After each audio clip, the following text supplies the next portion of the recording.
All right, great. Hello, everybody, and thank you for joining BRJA on this beautiful, wonderful Sunday.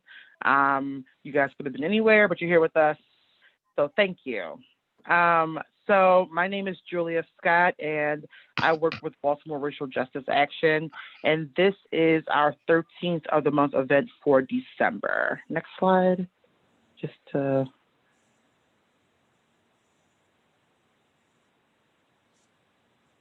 is our flyer. So we want to welcome and invite you to get a beverage or a snack while you're with us, and to, of course, keep your laptop charger close by, or if you're using your phone charger. To have some pen and some paper if you want to take down any notes or write down any questions that we may ask you, and set aside some time for anything that may distract you, so we can make sure you are involved in participating in our event today. Next slide.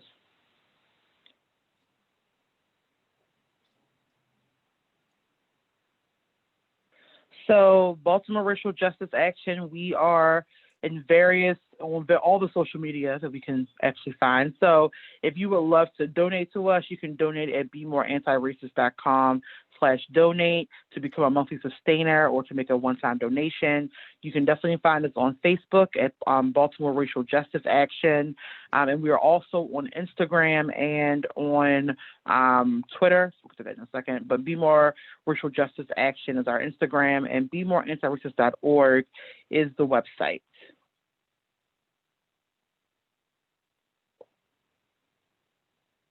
Next slide.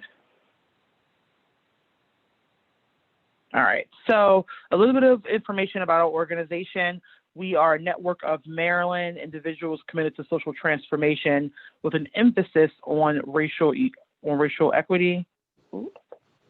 BRJA, we were officially founded in 2003. We had its roots in the Agents of Change workshops that began in 1996. And we are a program of Fusion Partnerships, which is a 501c3 nonprofit organization. Next slide. As I had mentioned before, if you would like to donate or become a monthly sustainer, you can visit us at bemoreantiracist.com/donate to send a donation. You will find the option to sign up for automatic monthly donations to become a BRJA monthly sustainer. And this allows us to continue to offer our free monthly events like this one.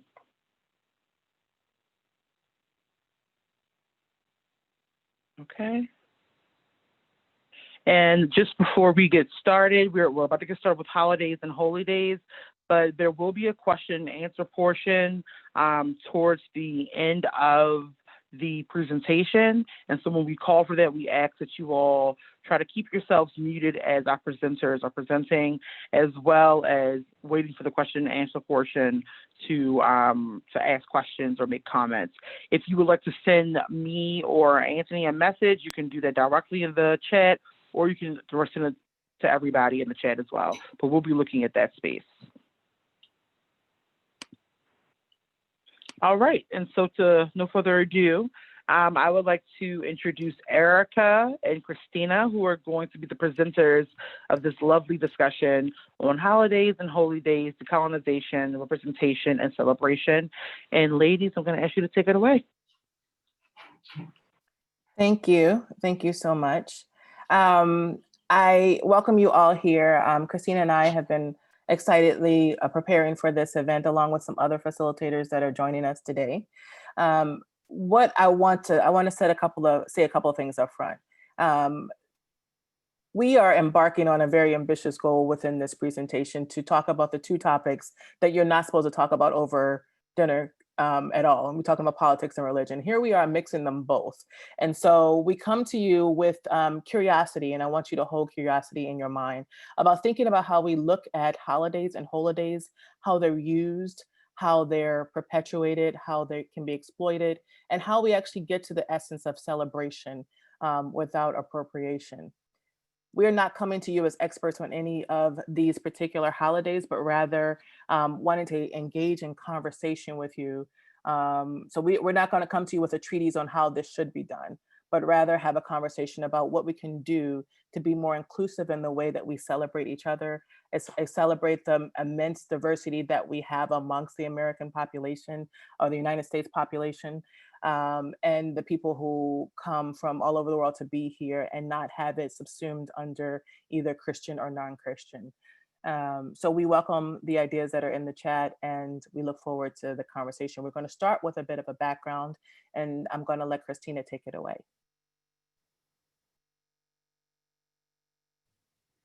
All right, so one of the things that we kind of want to unpack today is really talking about how do we learn about holidays and holy days and what we're taught about them and what we've since a young age, and maybe it's in school or maybe it's just lessons passed on through your relatives or what it may be, is that we one of the things that we're taught is that the founding of the United States and how it all started, it's seen as something that was very peaceful and inclusive of Native Americans and indigenous people.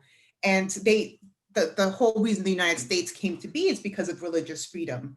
So when we're thinking, and we just passed Thanksgiving a couple of weeks ago, is that, you know, the Native people and the settlers were harmonious together, where that is not a complete history of what occurred. There may have been some peace at some point, but the ultimate truth, it did not result in that way. The other thing that is really taught to us is that the United States is all about religious freedom. There's no national religion, all are welcome here, and that people will support and encourage you to do whatever you want to do as a form of religion. And so going back and taking a look at, we're taught that the holidays and any religious celebration is a joyous opportunity, and it's a time to be grateful. But the issue is that that's not the reality.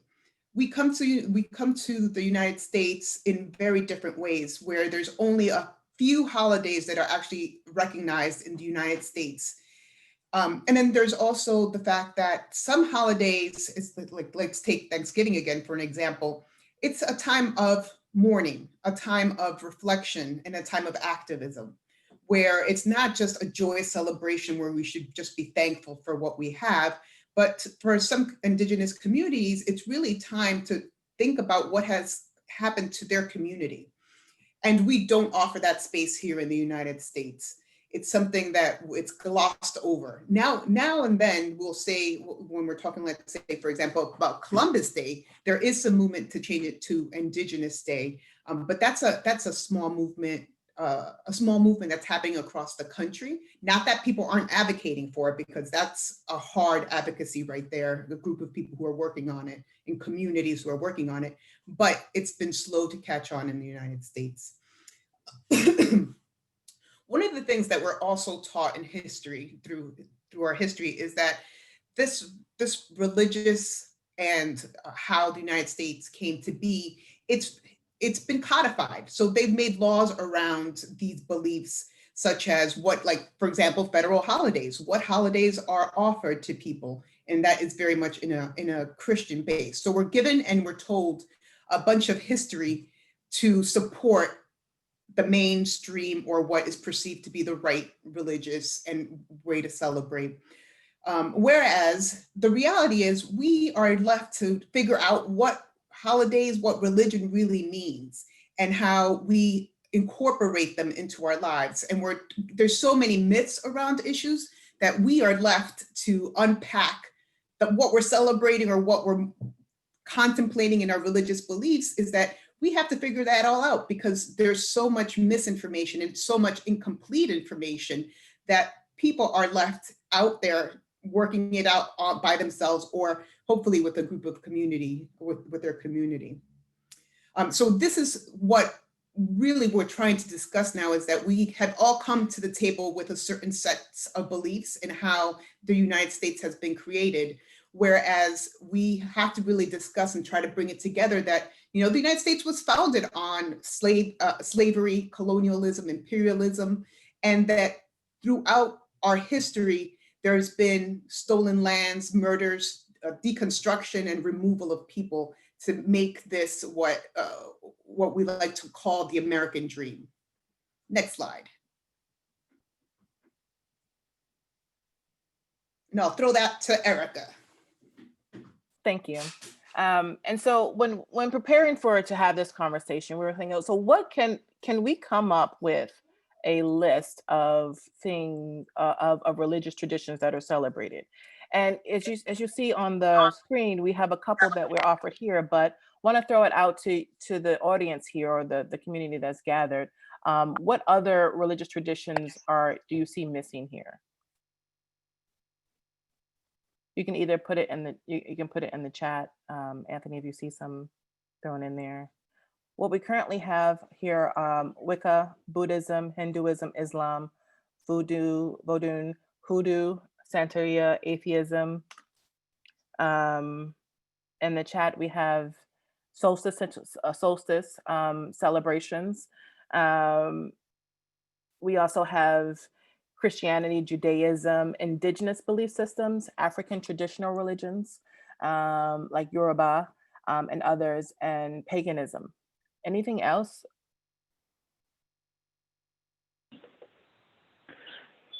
So Ellen Barfield had mentioned Yalda. I hope I'm pronouncing that correctly. The Iranian winter solstice celebration. So that's something. Great. Are there any more in the chat? Anyone else want to share? Baha'i. Yeah.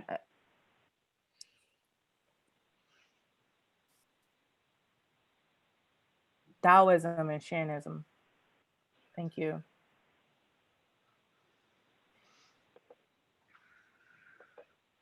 One of the reasons we want to do this is we want to give space and for them to be recognized, because it's not something that happens very often. And I think that is an opportunity to also recognize what's around us, and not walk around with blinders on. We have Shintoism and Jainism. Thank you, Elizabeth.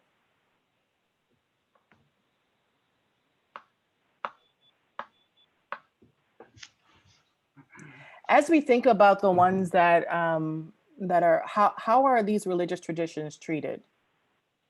Mm-hmm. Are there some that are elevated more than others?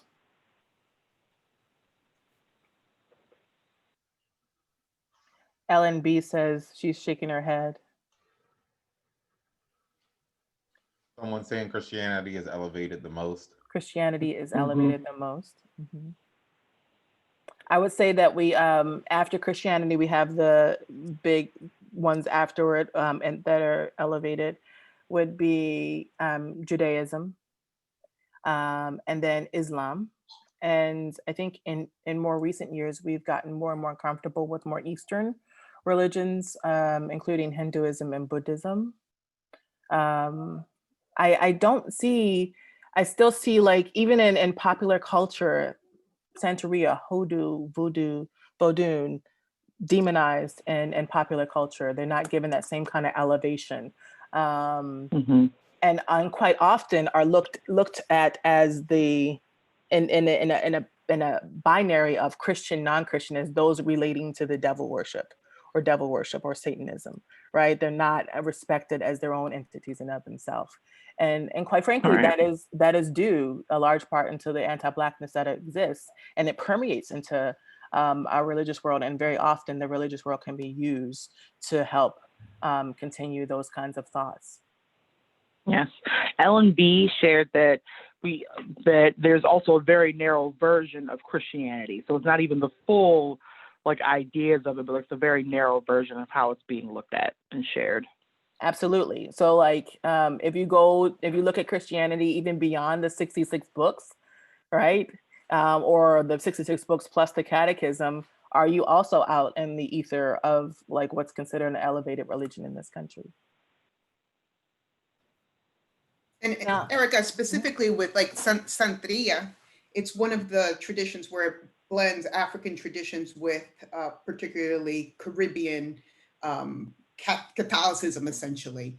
And even though it's based on Christianity, the point that it is mixed with an African tradition makes it really reflects that anti-Blackness that we have in our country, because of that mix occurs, it's not elevated the same as it is in, let's say, a whitewashed Christianity.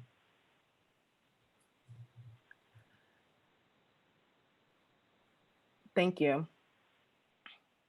Any other thoughts about this list?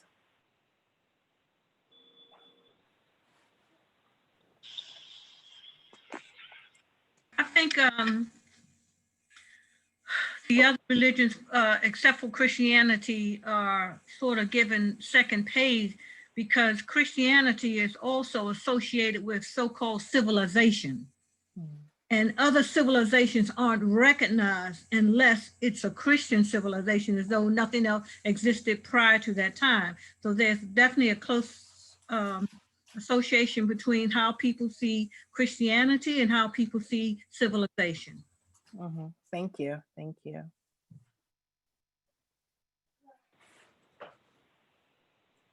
Let's move on to the next slide. We'll come back to some of these questions, but look, let's move on to the next slide, please. Also, just to kind of add something really quickly, Nadia said that they also feel like a lot of religious practices are commodified. Definitely, and we'll be talking about that very, very shortly. Yes. So one of the things that holidays are used for, and religion in part too, is to really it's a code. It's a way to group people together and place them in different groups. Whereas what you have in hand is that some particular religions, we cite Christianity specifically, it's the right thing to do, as mentioned by one of our community members, that it is attached to civilization. So it's very much, if you throw something out there saying, oh, we're celebrating Christmas in a couple weeks, you automatically have a vision of what that looks like. And that vision is right. It's very rosy. It's Christmas trees and all the wonderful warm feelings of a good home cooked meal or whatnot. And you believe that is right. And then other religions, when they have their celebrations, they're viewed as wrong, something that should not really be embraced, or that it's somehow not within the righteousness of what the United States is. And we also use the different religions as a way to identify the belief that these religions and these holidays were created by God, and versus other holidays or celebrations that are seen as man-made.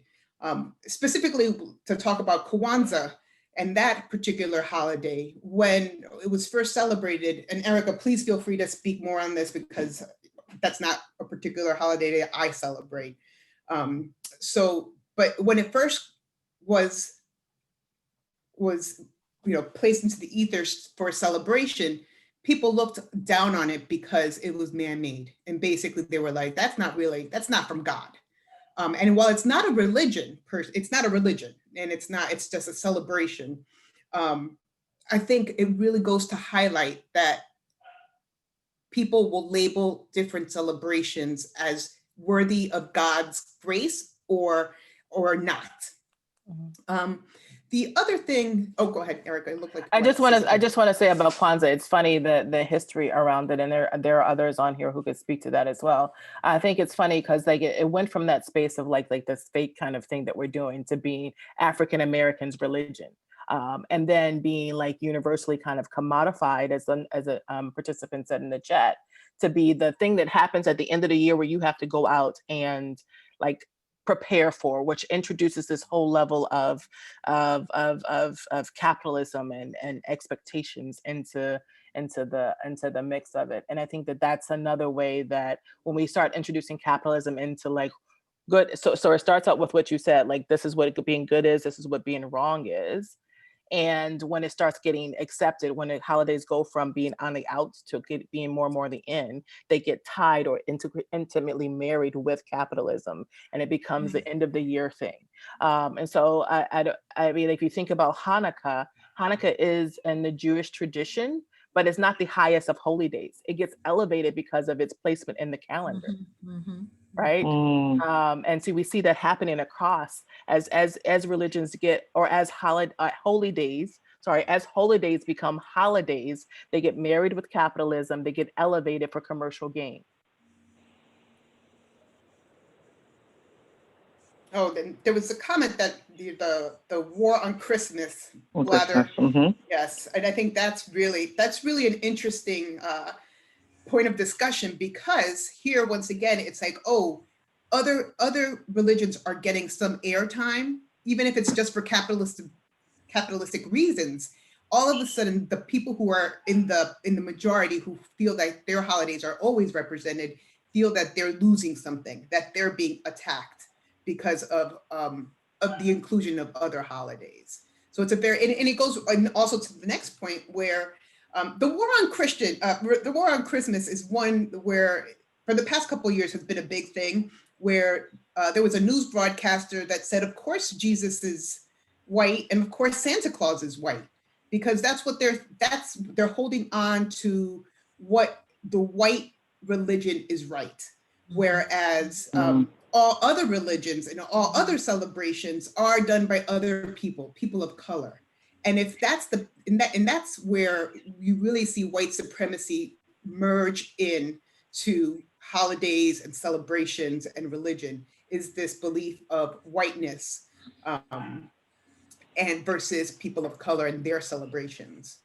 The other thing is that, like, some religions are seen as godly, while others are seen as evil. I know Erica mentioned it earlier that if you weren't Christian or weren't part of the kind of the main three, then basically it's evil, or that you're celebrating Satanism, and that you are embracing this this pure evil, rather than it being an actual a different culture, a different religious experience, or a different understanding of what being spiritual means. So going back to what Erica said, there's real versus fake. Kwanzaa is a perfect example of that. And the other thing that makes it, some religions are valid while other ones are invalid. And that's something that is very clear. For example, let's say Scientology. I know that wasn't mentioned, and some people view that as a religion, or as the religion that they practice. That goes into people saying, no, it's not a valid religion.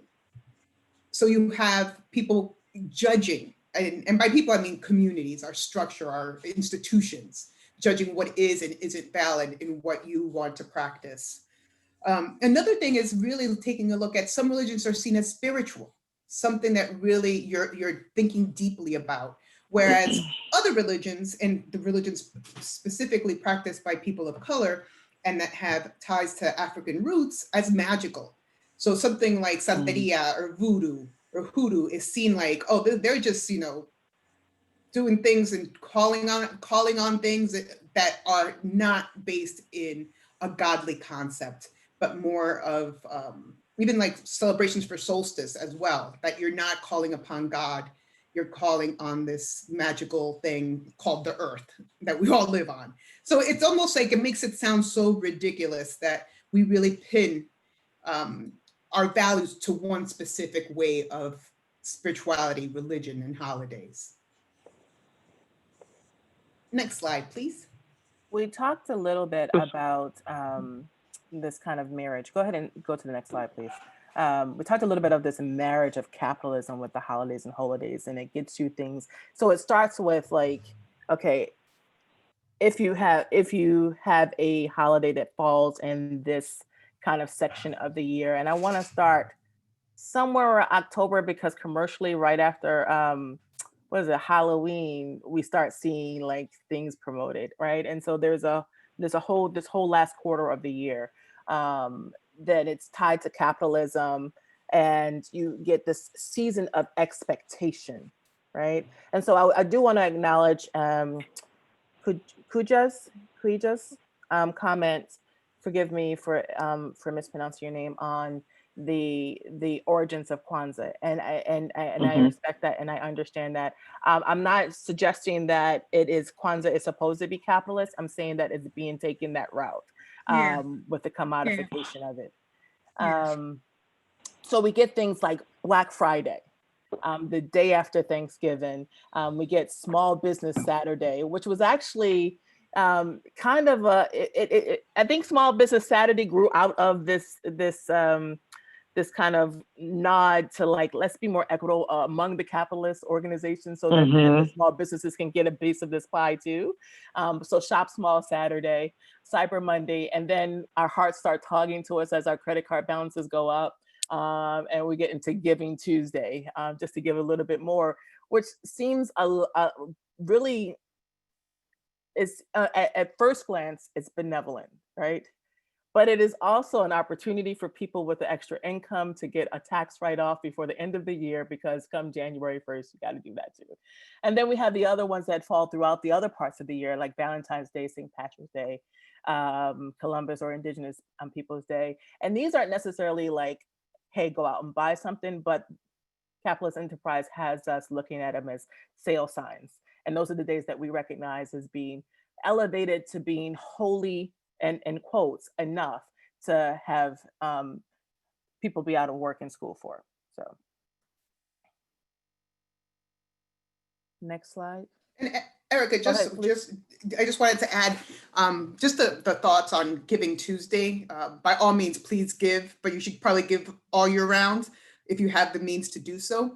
But what's so interesting to me about Giving Tuesday is the fact that meanwhile you spent on Black Friday, you spent on Small Business Saturday, and then on Cyber Monday. Imagine if all that money could have been well resourced into the nonprofits or the community organizations that are doing positive work already. So just the excitement of all these sales, and then all of a sudden you're supposed to be like, oh, but I gave something on Tuesday, rather than really saying, how can I give to my community throughout the year or throughout this whole thing, and maybe allocate our resources to a more benevolent, ambitious community, raising the voices of the people of the community rather than sinking money into products.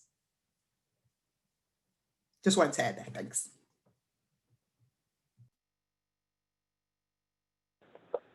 Just to kind of share some stuff from the chat. Hold up. So Ellen B said, yes, for sure about holidays being used to push buying days. As a military veteran, I particularly resent veterans. I'm guessing Veterans Day. Really Armistice Day as yet another sale day.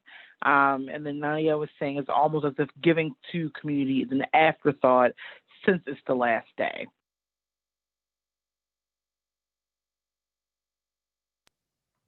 Absolutely. So let's open up the conversation now. And we want to pose a couple of questions to the group here.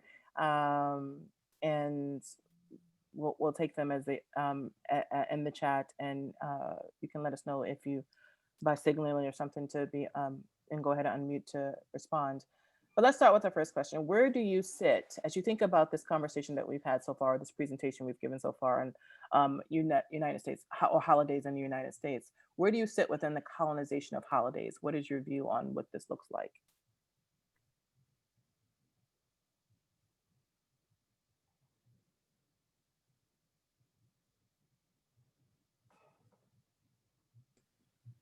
The chat is open for questions and comments.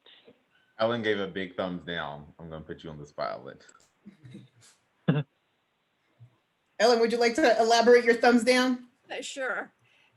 It's a particularly ugly form of dismissal and denigration and appropriation, because the holidays are a big thing, and the winter holidays, I mean, and they should be. This time of year, you're stuck, you know, even without the pandemic, you're stuck inside more.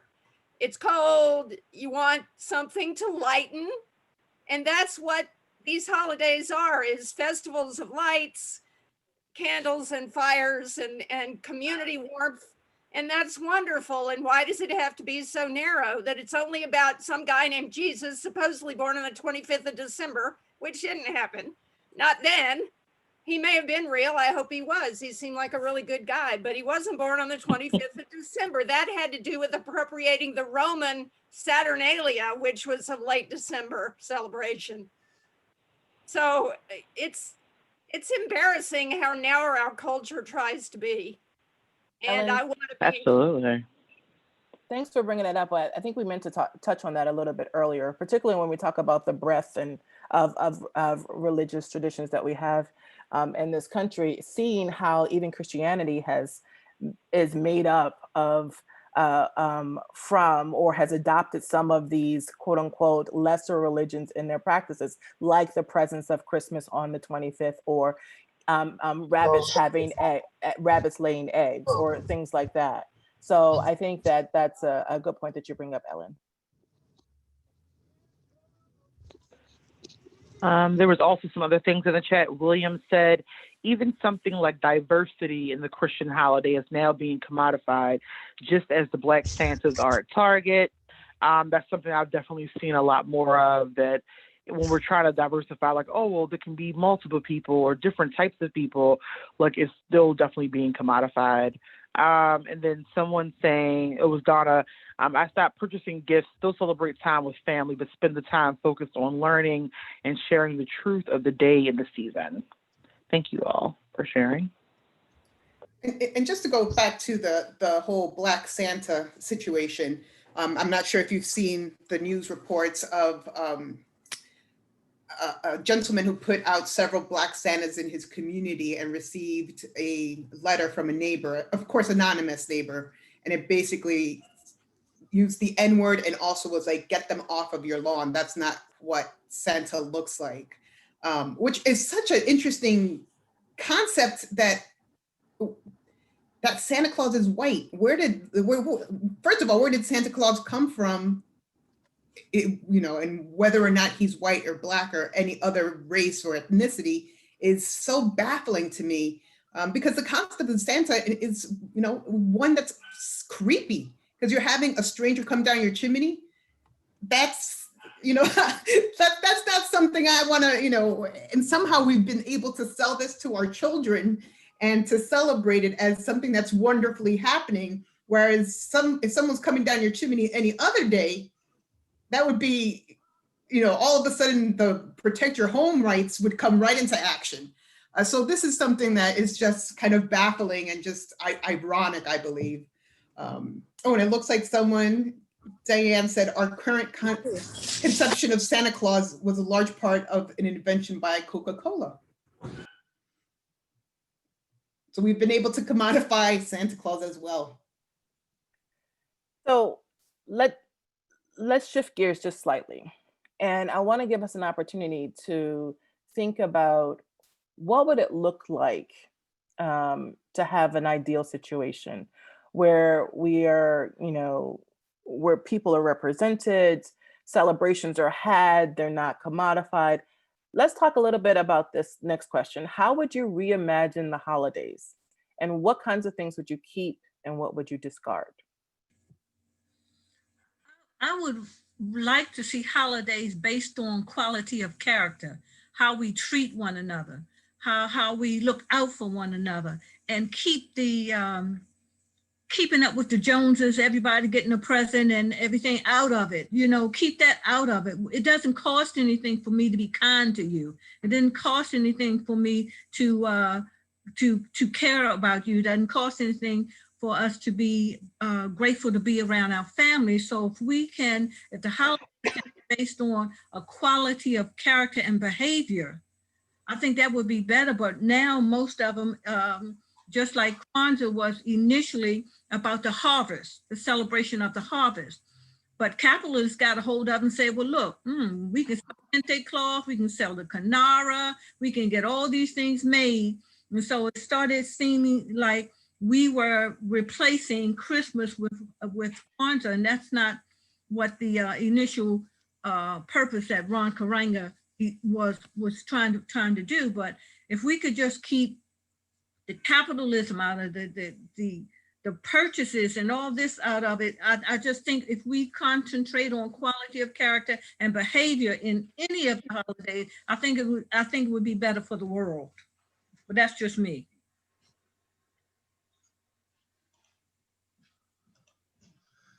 I have a couple things to say, and I ask your indulgence because as a Jew, I've been thinking about this for decades, and growing up in a place where there were very few Jews, I've been dealing with this my whole life. So forgive me for several comments in a row, but first of all, this whole question about the holidays is in itself a whole Christian paradigm, right? I mean, what holidays are we talking about? There's Thanksgiving and there's New Year's, but we're really talking about Christmas as the holidays. So it's this whole December paradigm that really Christianity has taken over.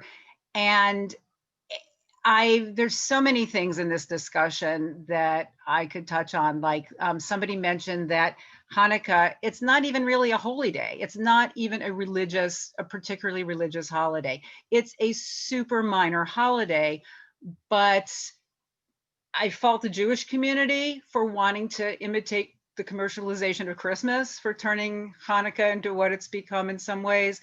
But also it's I just want to say it's always seen.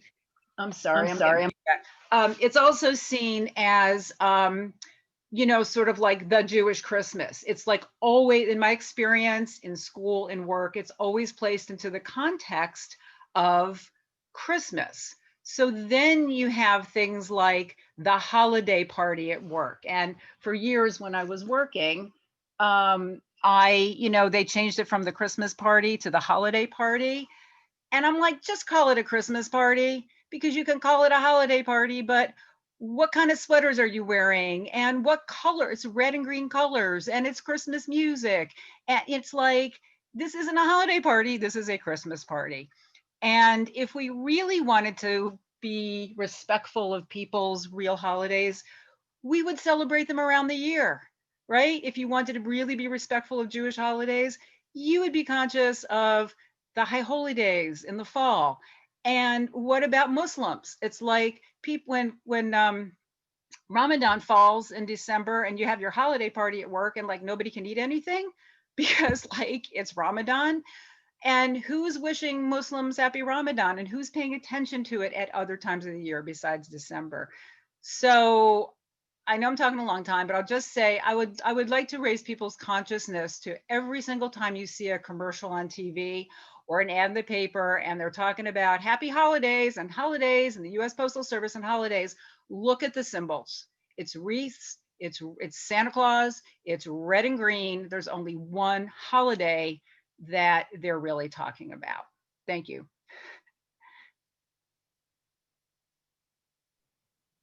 I mean, yes, all of that. Yes. That is all of the thoughts, especially, and you see it play out time and time again, where you go to the shopping mall and you have this big Santa display, and then they'll stick a menorah all the way at the back and hide it. So it is a reality, and the whole concept of celebrating in December everything is essentially, the closer you get to Christmas, that you're going to get assimilated into this Christian mold. So it is very much a real thing. Excuse me for going off camera a little bit. I had to go grab this book because I just came across it and I thought it was speaking to what Lenore said about celebrating things when they happen across the year. I saw this kid's book, and I don't know the author, so it's not like a shameless plug or anything like that, but I thought that they did a really good job. It's called Our Favorite Day of the Year. And it is in this book that they go through and they mention the holidays as they occur in the natural calendar, and to introduce that to children at an early age. And then at the very end, I'll just read this one piece where they say, and I think it's just the sweetest thing, about a boy and his friends. And so they start by like looking at, and this gets to the question we have about institutions developing a more expansive view of the holidays and holidays. But at the end, as kids bring in, say what the favorite day of the year is, they say, this way you can always remember when we're not together to celebrate the days that brought us together. I think this is a really cool example of how the introduction of this can happen throughout the year.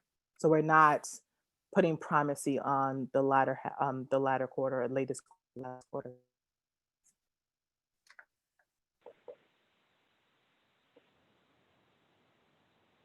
Just to kind of read some things from the chat. William Anderson said, discarding the socialization of being good. I think that's an answer to the question of how would you reimagine the holidays. Lauren also added, reimagining holidays should come with reimagining calendars too. It's easy to base days off for whole systems based on one set of holidays, but more needs to be done to recognize when celebrations are happening more broadly, and recognize and meaningfully accommodate those holidays. Celeste said, I think a lot about how the labor of the holidays is often women's work. I noticed there's also a lot of women on this call. I wonder what we can do to interrupt practices that are commodifying and whitewashing our celebrations. And they're asking about the book information, Erica, to put that in the chat. And then John Law said, one thing that occurs to me is that the commonly rigid work school day that restricts certain celebrations or practices, especially if they don't fall on the Christian-dominated holiday schedule. And could you, I'm sorry if I'm pronouncing your name incorrectly. I so agree. We would consider Diwali, Yom Kippur, Eid, and so many other important cultural and faith-based practices. You know, what I learned is that everyone doesn't celebrate Christmas on the 25th of December. There's this guy on PBS that's going around Europe, and different countries celebrate Christmas, have that celebration different days than the 25th of December. I think that's an American capitalist kind of thing, where it seems like everybody's doing it on 25th and everybody's celebration is on the 25th, but it's actually not. I forgot the guy's name on PBS he's going around doing it. Some of them, I think in Germany it's December 5th, and in Canada, even Thanksgiving is different in Canada than it is here. So, you know, that's just my take on it. I'd say part of my reimagining is what even makes sense anymore. I've always been confused and never understood why we went outside to chop down a perfectly good tree to bring it inside for 3 or 4 weeks and then to throw it back outside in the trash. And so my reimagining is there are parts of these holidays and holy days that still serve purpose, but there's lots that I'm like, why do we do this? And nobody knows why, and we just do it anyway. So that's mine.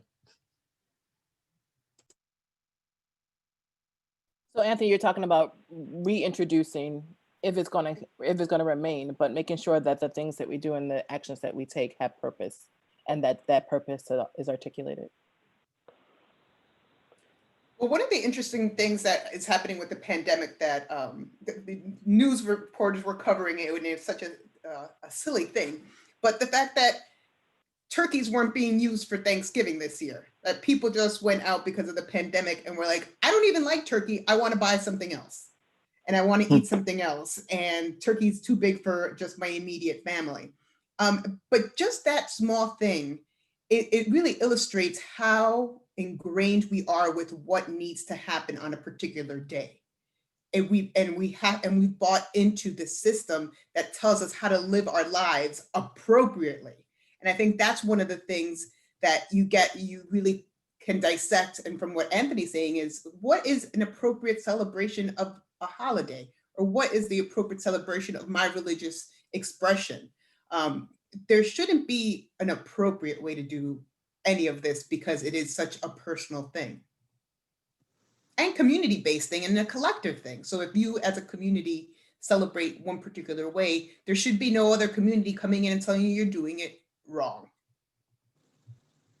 So as we think about this imagined, or as we reimagine the holidays, and if what steps can we take that helps us to celebrate without appropriating? And I think that there can be a very fine line between those two things. But celebrating without appropriating, what are your thoughts on the steps that we can take to get there?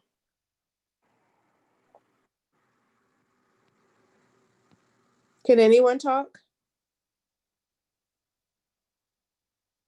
Yes. Mhm. Hi, I'm Mona Lisa. I'm sorry I got here late. This is a very interesting subject to me. As I stated in the chat, I haven't celebrated traditional holidays for over 30 years, and I've raised 3 children and now have 7 grandchildren. And we've definitely repurposed, or I repurposed the holiday, I feel, as the purveyor of culture and the mother of the family.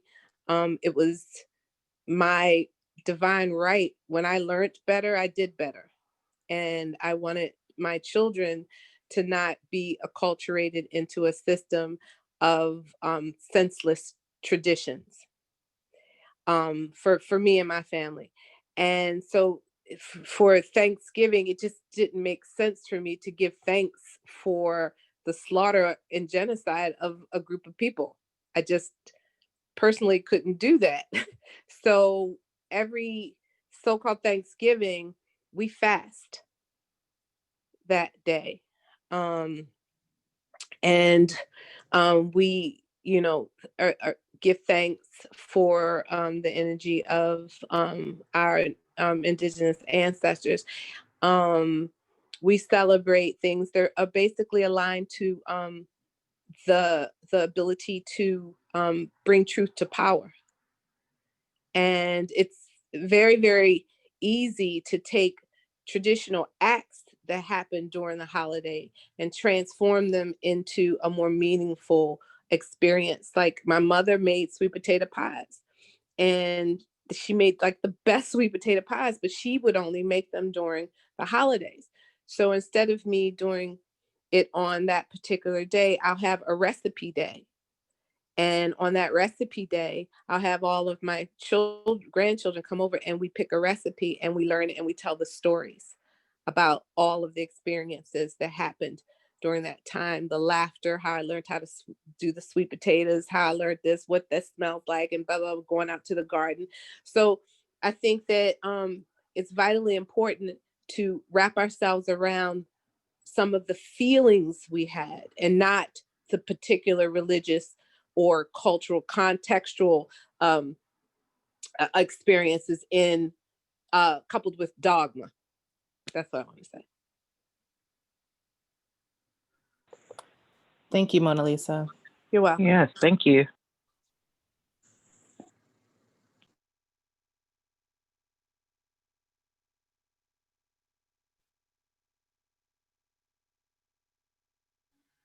Mona Lisa, that was so beautiful. And your mention of remembering and honoring the ancestors that concept has been running through my mind a lot during this conversation, because for many religions, part of the practice, whether it's on a particular day or whether it's an ongoing thing, it is that remembering and honoring of ancestors that is a common thread that runs through many, many different cultures and their practices. And one that I think has been especially disappeared from a lot of religions in this country, no matter where it started. And I think it's because we never want to really look at history in this country.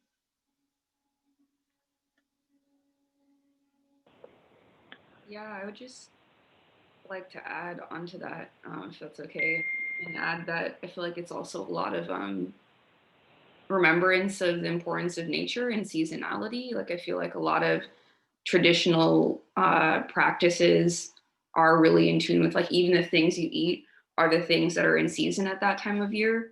And on the comment of Christmas trees, I added it in the chat, but when I was reading into Yule and like winter solstice, people would like cut a branch of a pine as like a way to honor the trees, and then you can actually like propagate them and grow more pine trees.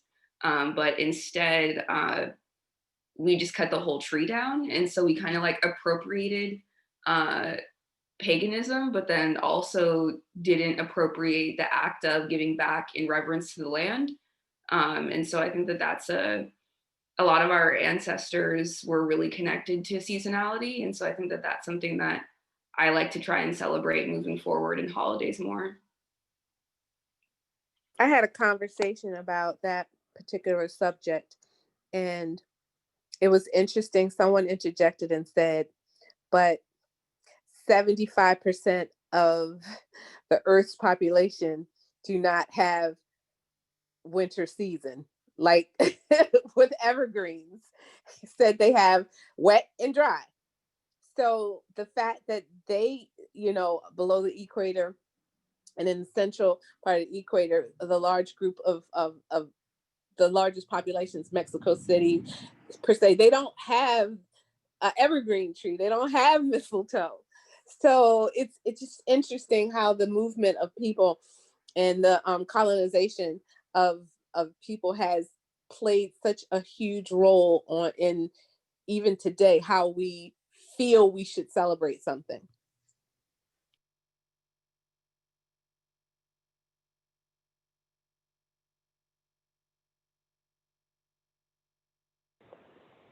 I was going to share some other things from the chat. LMB had said earlier, I've long cringed at the narrow Euro and nation-centric view. I heard a wonderful surah in the Korean, which really resonates with me. Allah says, I made you different so you could get to know each other, which I take to mean, don't you think it would be boring if you were actually all the same? Enjoy respectfully your interesting diversity. Thank you for sharing that. And Mara said earlier, I would like to see no gifts. Giving and receiving can happen in organic ways all year. As an artist who makes and sells things around holidays, I question artists' role in the holiday consumerism. Would love to see paid time off, holidays equal time to spend together and reconnect to whatever spirituality you follow. If no spirituality, connect with your cultural traditions in another way, food, dance, ceremony, etc. That they agree with Lenore, more respect and time around everyone's holidays, not so dominated by Christianity, and that they love the book recommendation, Erica. Oh, thank you. One of the comments that you just mentioned thinks that there's a great segue, and I think there's a great segue into the last question, which is how do we support institutions in developing a more expansive view of the holidays and holidays? Sage. Excuse me. Including educational systems, workplaces, and government. And I know that I showed the book earlier, but I also have in my mind and thinking about government and workplaces in terms of how do we then, encourage the folks that hire folks to have a more expansive view of the leave and holiday policies that they have. That's not so centered on Christianity, but then gives like a blanket of days that is allowed for people to use as they see fit, in line with the spiritual traditions and or lack thereof to celebrate.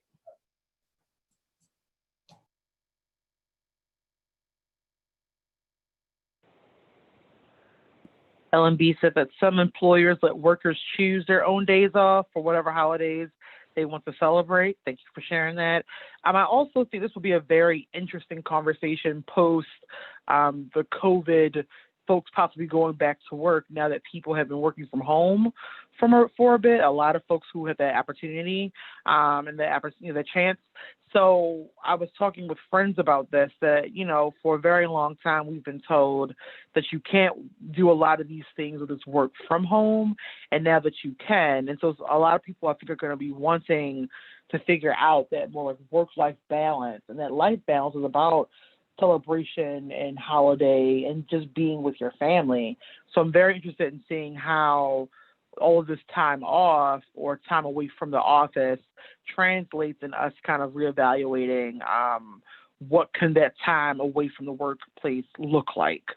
So that could possibly mean celebrating more holidays for other religions, or just kind of just other holidays and holy days. The first thing that came to my mind, Julia, when you said that, it was that because no one's going anywhere, people have use or lose, right? In places that allow you to have to carry over. And when you hit the litmus of like whatever amount of hours you can carry over, what do you do with that? And this is another opportunity is for us to reimagine how we give people the time and the space and the freedom to decide what's important for them. Absolutely. Yeah, I'm a big fan of just altogether working less. And so I would love if we had every holiday that people in the US celebrate off, because I love that many days off in general. But at least a first step, just not having meetings. Like there's a lot of times where I'll be in a scheduled meeting and they're like, oh, why is this person not there? And it's like, oh, it's Ramadan, or like, oh, it's this other like cultural practice or cultural like holiday. But like everybody else is still there and that person's missing out. And I think it almost puts pressure on people to make these hard decisions of like, do I like practice my culture or do I go to work because I know I'll be behind from work if I miss the day. And so working less always is kind of my answer for that. I think the question you're posing is really a good one, and I think it's complicated, and it's a difficult one for me because I love learning about other cultures. I love learning about other religious traditions. This is really important to me. At the same time, more and more I question, why are we even celebrating religious holidays in an public educational or workplace or government situation? And as an example of that, you know, when I was working and I was always grousing about just call your holiday party a Christmas party because that's what it is. And some people were like, well, we can have a Hanukkah party. And the thing is, Hanukkah, and there are other religions with other holidays, it's not a universal holiday. Okay. It's very specific to that religious tradition. And it makes absolutely no sense to have a Hanukkah party, people celebrating Hanukkah who aren't Jewish. It just doesn't. And so I've really questioned this. Why do we, you know, how do we learn about other people's traditions and religions, which I think is super interesting and super important.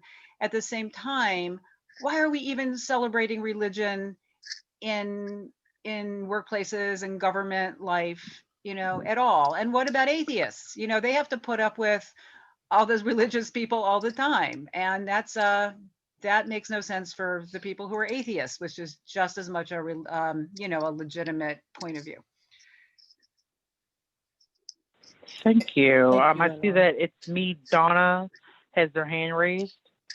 I just wanted to, sorry for the background noise. I just wanted to jump in, and it kind of is to that educational, to the last 2 points. And as I was listening, thinking about how much the education system drives some of this.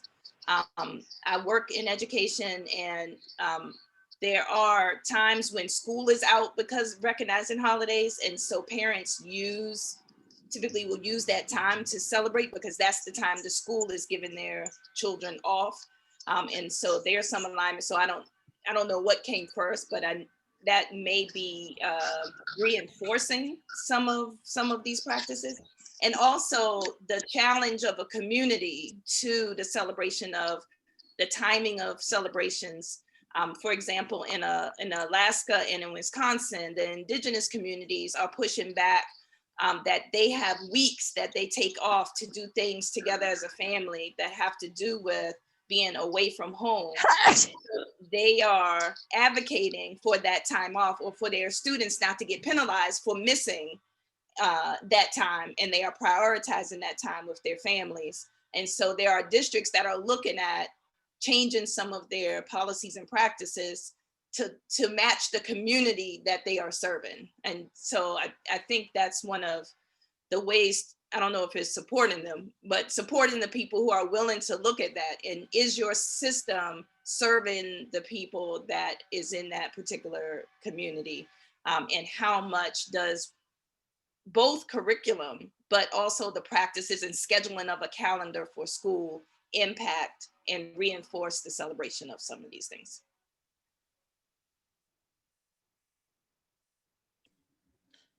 I wanted to lift up the piece that people have talked about already a little bit, is being penalized for when institutions do offer you to take off whatever your holidays are.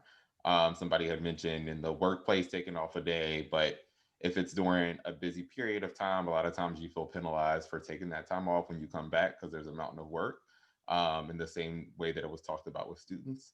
and then recognizing what privilege you may have if you're not someone who celebrates a holiday that isn't a Christian one, and trying to advocate that that support is for people there um, for those holidays that aren't usually recognized.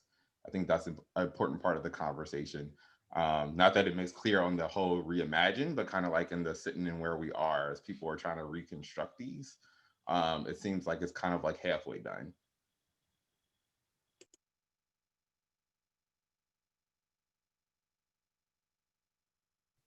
I think it's also really an interesting point, along with being penalized, is the fact that you have to ask for that time off if you're not celebrating something that's already on the calendar. That you have to ask for someone to give you a benefit that other people already have in place. So you have to seek permission to celebrate something that is important to you and your family and your community. It really talks to like the power structure and how there's one way that in the United States we imagine what should be celebrated. Statistics, we talk about the regression to the mean, right? And so this is just a bad example of what you lose in regressing to the mean of whatever is imagined to be the norm of society. Just to share some things from the chat. Mona Lisa, this is from Nadia. Mona Lisa had messaged them saying the lobby officials to change the legislator and they use the Constitution as leverage, separation of church and state. And I think that's a question of how do we support institutions? How can we kind of expand our view? Paula shared, how do we put more pressure on government when we have so many leaders insisting that America was founded as and continues to be a Christian country? It's a very good question.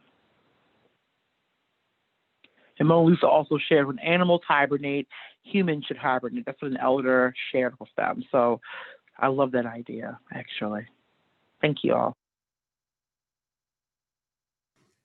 I think the question about this being a Christian country is really at play for the past 4 years of this particular administration, is that all of a sudden it's expected that it goes back to the whole war on Christmas and that rhetoric that people aren't saying Merry Christmas anymore, they're saying Happy Holidays. So I think it's really just white supremacy trying to grasp on to the power that they have.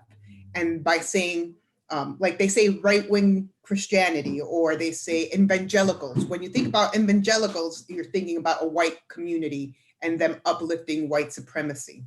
So that's one of the things that really, I think the whole concept of separation of church and state is a constitutional myth, essentially, because that was something that has never really been supported. They say take prayer out of schools, and that backlash that happens with that. But in all, the truth be told, I don't think there is much of a separation of church and state in the United States. We want to believe that there is, and that's the whole reason that people came to the United States for this religious freedom. But at the end of the day, I don't think it manifested itself.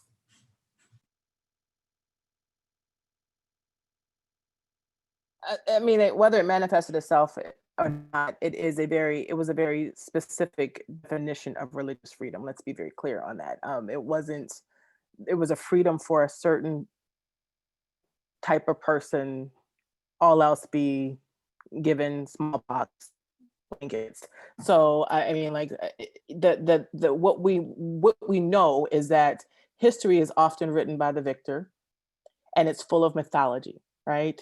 And so the very acts of the violence that comes to bring forth this history that we now call factual history, it just needs a second look. It all needs a second look.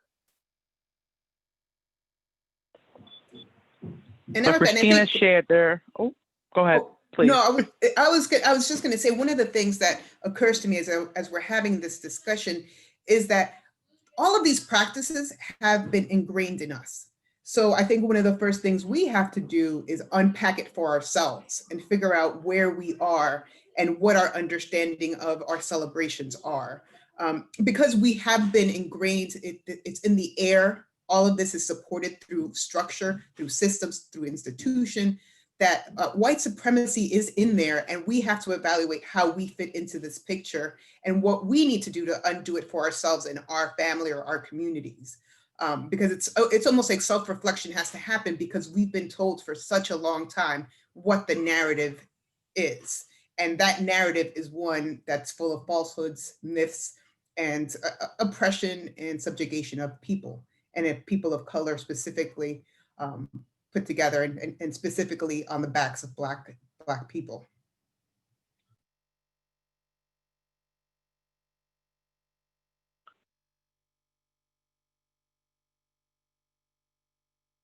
This actually, like, at least for me personally, brings up some very interesting conversations I had with my dad, where he talks about like MLK Day and Black History Month, and how, granted, that's so much like a holiday or even a holy day, but that holidays that specifically, or like ideas or celebrations that were specifically for particularly marginalized groups, that at one point when MLK Day became a thing, or before it became like a national thing, it was just like for Black people. It was just like, oh, well, on this day, we're not going to come into work.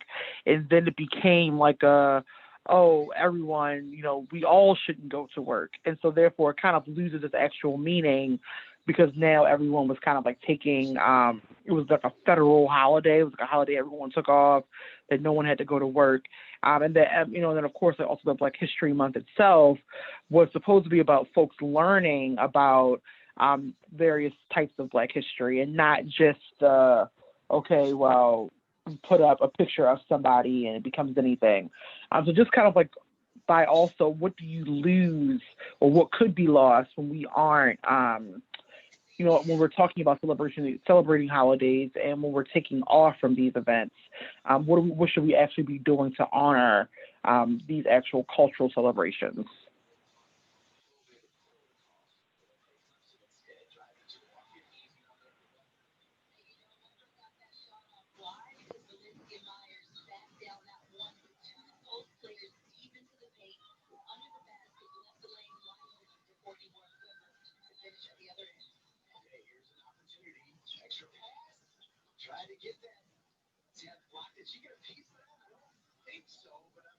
Are there any more questions or any more comments? Are there anything in the chat? I had myself on mute. So Christina was saying there's no separation of church and state. There are even moments of silence or prayers at the beginning of some community or county council meetings too. So that's the point. And Ellen B shared, if when the climate or nuclear catastrophes come, human survivors, if any, will probably have to live in small enclaves. I think they're getting at the fact that we will have to hibernate in the cold time if that does happen. And she also mentioned, of course, the passing of Avis and Betty. And yes, thank you so much. We will definitely, of course, end our time. And then Rebecca, I'm thinking about huge debates in different school systems in Maryland about which holidays should be off, especially around Jewish and Muslim holidays, and not going beyond that.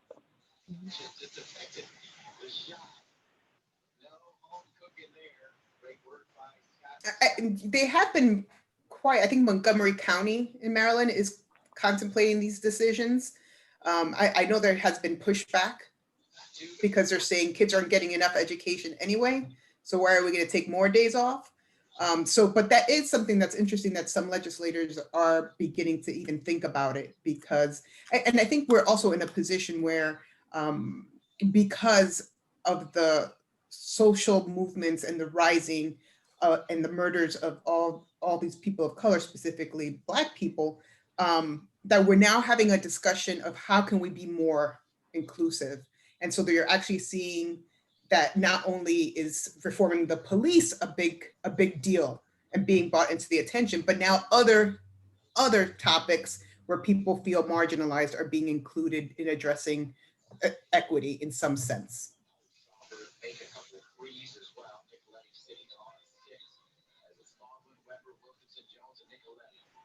I just want to reiterate that this conversation is not You know, there are no definitive answers that are here, and I'm really pleased with the conversation that we've had so far. And I think that if I could add what I would imagine or reimagine the holidays to be in closing, I think that one of the things that I would imagine is the space for people for expression of identity. And whether that is associated with religion or not, I think that's an important part, as we are social beings, and celebration is part of what we do in social communities, is to celebrate. And so how that can happen in a way that is respectful and acknowledges the humanity of all and helps us all to lean further into our own humanity.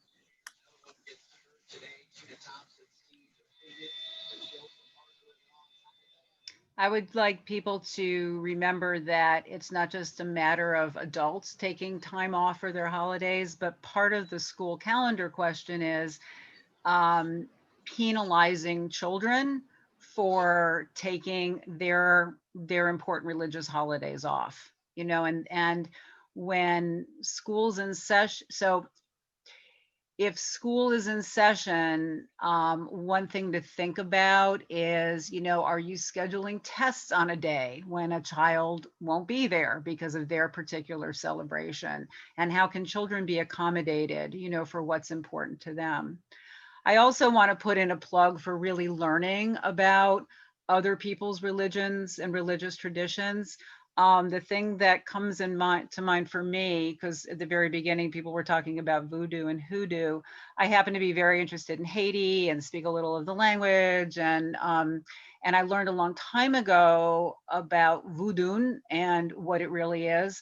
And so every single time I'm in a conversation with somebody and they're like, oh, that's just a bunch of voodoo. I mean, I stop and go, stop. It's not what you think it is. Voodoo is not taking a doll and sticking pins in it. That's a thing we made up in the movies. It is a serious religion. And the more each of us can truly know some facts about whatever holidays we don't know about of other people's traditions, and we can kind of add that to the conversation when we hear people misusing it, I think that's a helpful thing. I think I would add just a little twist to that, not add it to the conversation, but disrupt the conversation that goes towards the demonization of someone's beliefs.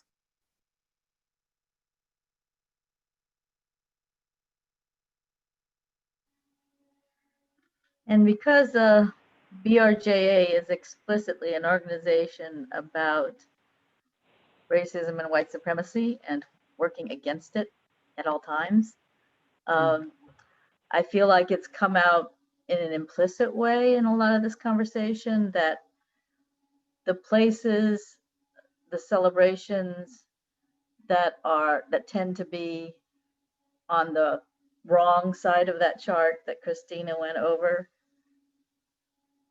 there's so much anti-Blackness in that, and noticing that kind of difference that intersects with race, in addition to what Christina was talking about inclusion of other forms of oppression. But for us, the paying attention to the racial and white supremacist elements of things are so very important.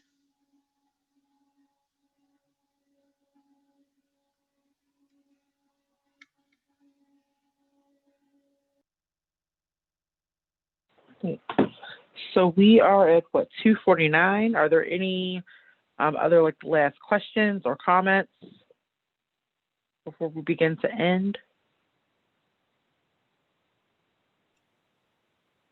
Thank you for having this topic and bringing up these issues. I really appreciate it.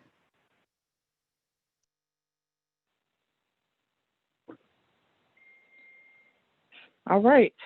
So thank you all for attending our December 13th event. As I said in the beginning of the presentation, of course, you can still find us on all social media. This was filmed, so this should be up on our actual YouTube between, I think, in a couple of days. If you have any other kind of questions or comments for us, you can make sure to post those. But thank you all for coming, and please look out for our next month's event that should be publicized very soon for our January event. And we hope that you'll come back and join us soon. Thank you. And thank you so much for really engaging in this conversation. Like Erica said at the onset, it's two topics that you're not supposed to talk at any dinner table. And somehow we've managed to do it not only in a deep way, but we've also managed to do it over Zoom. So that, I applaud all of you. Thank you for ending. Yeah, and Erica for preparing it and facilitating it, and Julia for moderating it. So I much appreciate the effort that goes into it. Thanks. Thank you so much. Thank you.